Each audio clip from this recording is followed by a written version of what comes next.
عزيزي المشجع الزملكاوي، الفرجة على الزمالك خطر على الصحة وتسبب الوفاة. دي حقيقة مرة. أي حد مشجع لنادي الزمالك خاصة الفترة اللي احنا فيها دي هيجيله أمراض كتير جدا، فحاول تبتعد عن كرة القدم بشكل عام ونادي الزمالك بشكل خاص، لأن ما يحدث في نادي الزمالك هو سلسلة من العته والغباء. كل ما نفسك تقوله قوله. انت نازل تلعب ماتش حلو، ومن امبارح ايه، بقالنا 5 6 ايام بنتكلم ان يا جماعه ماتشات الدوري مفيش فار.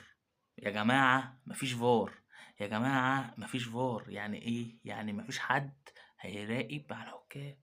يعني مفيش حد هيقول لك الكرة دي اوفسايد والكرة دي ضربة جزاء والكرة دي مش ضربة جزاء.